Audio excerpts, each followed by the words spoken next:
Hello, beautiful people, and welcome back to the Divine Union podcast. I'm so excited because today we're talking all about authenticity. And we've actually been talking all about authenticity this week. I've been sharing a lot about it. And I'm really excited because authentic expression, your authentic expression, is such a powerful tool for deepening intimacy and connection and also building trust in partnership and in any relationship. You know, we often have these experiences in our childhood or early experiences or even experiences later in life where our authenticity gets us into trouble. We may voice something, our opinion about something, and then it wounds someone and it hurts their feelings. And then they close, they carry resentment, they avoid us, whatever it might be. And so these early experiences can sometimes leave a mark where you feel like, oh, I can't actually be honest with people because it's going to offend them. It's going to trigger them. It's going to impact my relationships. And it makes us then at times want to shy away from our authenticity. Or there can be this fear of, I don't want to make the other person uncomfortable. Maybe you're in a group of people and someone tells a joke that doesn't resonate. Maybe the joke is somewhat racist or putting other people down or making a joke at someone's expense and it doesn't feel good. Or maybe you're with someone and they litter on the street and they do something that doesn't align with your values. And maybe you have fear that you're expressing of, the feels like, ooh, that joke doesn't fully resonate for me. And here's why. Or do you mind picking that up? I don't like when people litter. I don't resonate with that. Or asking your friend to lower their voice at a restaurant. Maybe they're really loud and it's making you uncomfortable. And we often have fear around that because we don't want to make the other person uncomfortable. But there's a cost to not expressing your point of view. First, your point of view can illuminate something for them. It can shed light, bring more consciousness to the other person's behavior. And it feels good when we stand up for our values, when we live from our integrity and alignment. We feel much more clear inside when we're standing up for that and teaching people how we want them to relate with us and calling in the people that uh, honor our same values, or at least invite them to rise to meet us with what our values are, with what we desire when it comes to a relating standpoint, when it comes to how do we handle the environment, etc. Communication. And think about when you are around someone and they are being honest with you about something. It's kind of like that, haha, I can relax, breath of fresh air. When you have a friend, let's say you have a friend and you know that that friend is going to tell you when something's not jiving, or they're going to tell you when you crossed a boundary. They're going to tell you when they're mad. You feel the sense of ease because you can trust, oh, they're going to tell me when something's not landing. So I don't have to guess what they're thinking. I don't have to read their mind. I don't have to walk on eggshells. I don't have to tiptoe around them because I know that they're going to communicate when something doesn't feel good. And so naturally, with that, I feel at ease in their presence because I feel that I can trust their word. And we want to be that kind of energy for people. We want to be that fresh breath of fresh air. We want to make people comfortable in our presence that they don't have to read our mind. They don't have to walk on eggshells, that we're not going to carry something without sharing it, that we are a clear channel and we actually, through our authenticity, we invite them deeper into theirs. And when we think about authenticity, I want to invite you to think about, because sometimes there can be this mentality of, I'm going to be authentic. I'm going to say what's on my mind. even if it hurts the other person. Like you may go that opposite route of like, I'm not people pleasing or not expressing, but I'm expressing so much with little regard for other people. And we want to have that balance of, I don't know if you can hear these horns in the background, but what is going on? It sounds like an ambulance. It's crazy over here in Chicago. Um, Hopefully Zoom's filtering it out. Where was I going on that thread? Hmm. You want to be able, you want people to be able to trust that you're going to voice, and you want them to do the same. And that feels good. And we want to have attunement. That's what I was saying. We want to have attunement to other people too. So when we are expressing authentically, we want to be conscious of our words. We want to always use I statements, nonviolent communication. It seems easy, but it's a practice. Even for me, I teach this, and it's a continuous practice for me with my friends, with my family, to say, oh, this isn't landing for me. Or, oh, I'm noticing myself close. Speak to the body, speak to your own energy. I'm noticing closure on my end when you are communicating in this tone to me. I'm noticing myself start to close when you made that comment about um, me not following through on something. What did you mean by that? I felt like that was an attack on my character as opposed to a behavior. I'm trying to understand what's the behavior shift that you want to see from me. And now we're going on a little bit of a different thread here. And if it was you expressing, it could be something like, mm, when you tell me what to do without asking questions, it makes me feel like I'm being talked down to. What do you, and what I prefer is if I'm sharing something that you ask me questions about it, or that you share from your own experience. So this is the authenticity, right? I'm voicing what it is that I want, what it is that I need, but I'm doing it in vulnerable ways that are speaking to my own experience of how I'm receiving the communication from the other person. And that makes me feel clear when I'm in relationship with anyone and I voice how I'm feeling, when I'm feeling closure, when there's a certain behavior pattern they're exhibiting that is activating something in me. I feel so much more free and clear when I can voice it.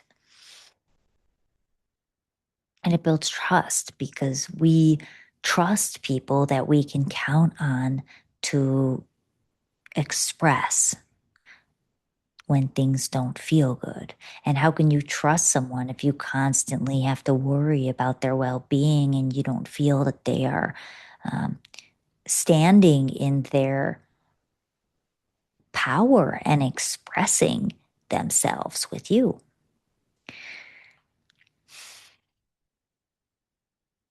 And so it's going to help us deepen our connection. It's also, that idea of, we don't always like when people challenge us, but when people challenge us and invite us to grow, what do? We respect them for it. It makes them more attractive because you feel that they're not, that it's like a threat that they'll leave the relationship, because relationships are not that fragile. Romance, friendships, familial relationships, good ones, are not that fragile. But when someone expresses um, that they're not resonating with something, that they don't like something, that they don't appreciate something, it's almost this energy of, I'm okay without you. Like there may be fear of loss of the relationship, but it's more worth it to me to be authentic than to sacrifice that for the sake of the quote unquote harmony. And there's something attractive about that because it's someone that's standing in their sovereignty. It's someone that is valuing themselves enough to voice it. And that in itself is magnetic. And so I want you to think about that to empower you if you are in a moment where you feel that fear. Ooh, I'm afraid to voice because I am afraid I'm going to hurt this person's feelings. Sit with it. Yeah, I'm afraid I'm going to hurt their feelings. I'm afraid I'm going to be too difficult to love from asking for this thing. I'm afraid they're going to be disappointed in my ask. I'm afraid that it's going to feel too much for them. It's going to trigger them. They're going to close. They're going to abandon me. Whatever it is, and feel that fear. I don't know any human being that doesn't feel that fear. It's a normal human fear to feel. And it just takes continuous practice of tuning into your authenticity and letting strong relationships carry you to validate that it works. Now, I have had probably 20% of my relationships from my authenticity dissolve or die or take space, but 80% withstand conflict and can navigate conflict. Even if there's a temporary break, even if the person in the moment needs some space, they're not sure how to receive, they're wounded by what I'm expressing, whatever it might be, they come back around. And those 20% that die, that fall away, that's not their time yet. They need to do deeper inner work to continue to look at self as to why they're not able to receive feedback. And of course, coming back to this is why communication work is so important, because how we communicate is just as important as what we communicate. In fact, it's more important than what we communicate. You could be saying anything, and I could be asking a question. I'll give an example here. Why didn't you get the cheese at the grocery store? Why didn't you get the cheese at the grocery store? Why didn't you get the cheese at the grocery store? Which one feels the heaviest? To me, it's the first. So just a small example, I make it real simple so it doesn't get too complicated. So you can already just start to notice differences when your vocal tone, where you inflect the words, of how that matters with the communication and how you're received. That doesn't feel good when you speak to me like that. That didn't feel so good when you made that comment. It made me feel like you don't really respect me. To me, the second one feels better in my body. Everyone's different, and what tones and frequencies they resonate with. And part of it also has to do with our conditioning and the phase of life we're in and how we speak and communicate and which tones and frequencies we all resonate with. But for me, the second one feels lighter, brings a little bit of humor. I lighten the tone, still expressing my feels. And so mixing, I'm going to have attunement to how I'm communicating. I'm speaking from myself. I'm owning my own feels, speaking to the body. My body's closing. I'm feeling tension. I notice my jaw's tensing. Speaking to behaviors. When you don't look at me, when you speak to me with a tone, when you don't ask questions, and identifying what are behavior shifts that you want people to make is going to help empower your authenticity so that it's received. It's more likely to be received. And I want to just leave you with, actually, I'm going to leave you with we're going to do a little meditation. I'm going to invite you to close your eyes. And I want you to take 7 deep breaths. We're going to breathe in the nose of the mouth. And we're going to breathe out the mouth like we're breathing out of a little straw for 6. 1, 2, 3, 4, 5, 6. I want you to breathe in the nose or the mouth for 4 and out for 6. I want you to breathe in for 4 and out for 6. And breathe in and breathe out.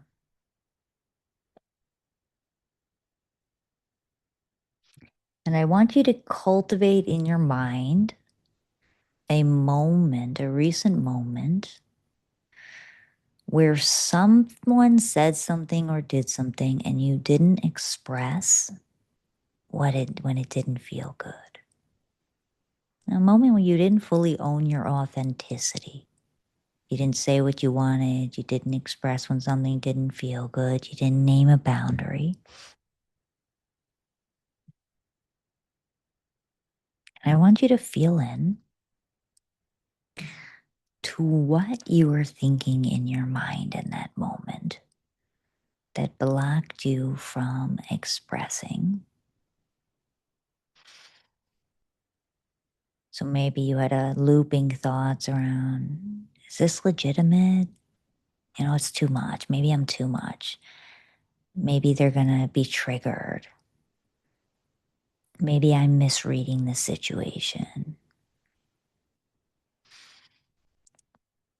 Maybe I'm going to be too forceful or directive, so I'm just not going to say anything. Maybe I'm going to hurt their feelings. Whatever it might be, I want you to think about that moment and what stopped you from voicing in that moment.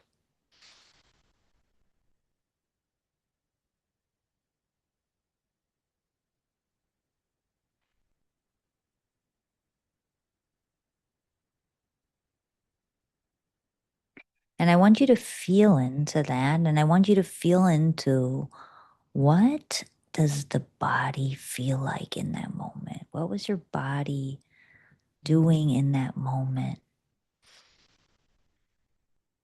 So maybe you felt contraction and tension with all these looping thoughts. Maybe you're not breathing fully, shortening of the breath, tightening of the breath, tightening of the lower belly.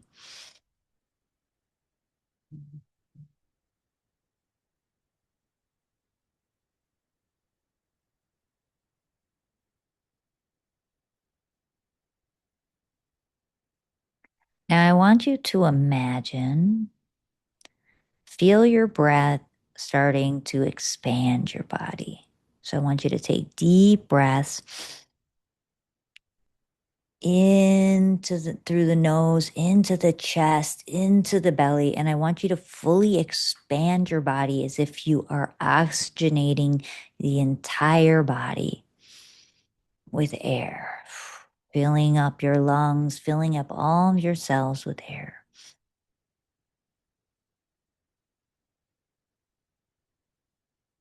And I want you to imagine in your mind what it would feel like in that moment, how you could have voiced in that moment from a place of total ease,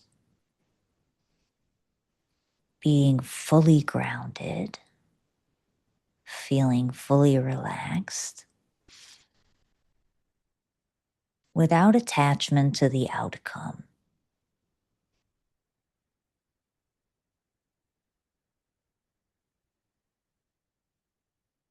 I want you to imagine how you communicate.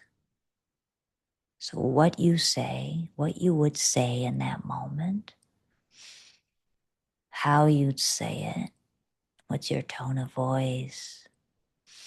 And I want you to keep breathing as you're imagining it and keep oxygenating the body. So, noticing if your body is going into contraction, and stay open. We want to be as open as we can as we're imagining the same scenario and what we could have done differently and how we could have communicated. Maybe you even want to bring a little sway to your body as you imagine how you would voice authentically whatever it might be in that given moment. Maybe you're ending with a smile. Maybe you're just being very calm and relaxed and warm. How do you stay warm even when you're expressing a boundary or expressing a need or expressing when something doesn't resonate?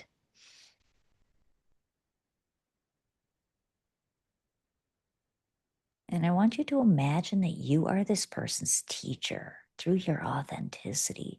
You are teaching them how to relate with you. You're teaching them a new perspective to take, to be open to. So, how do you do that in a way that's inviting?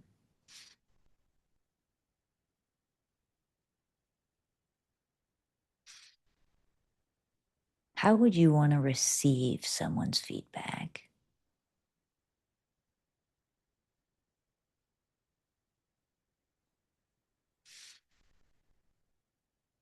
And I want you to imagine yourself saying whatever needs to be said in that moment for your specific situation. And I want you to imagine how they'd receive it in the best possible way that feels accessible and true to how they could potentially respond from that higher frequency, from that higher place. When you deliver what you have to deliver with the utmost love and care.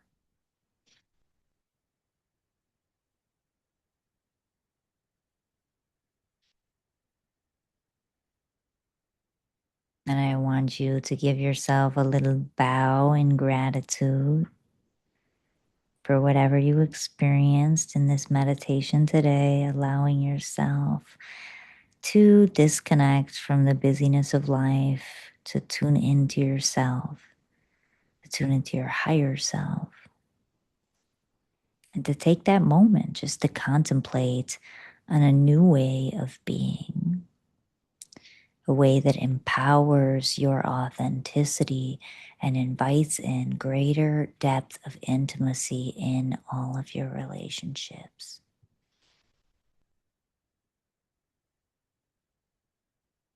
And I want you to hold yourself with reverence and gratitude for this moment, for showing up, for taking the time to listen to this podcast to further your own self development, your own growth as a human being. And slowly start to come back to yourself, to your body. Take some deep breaths.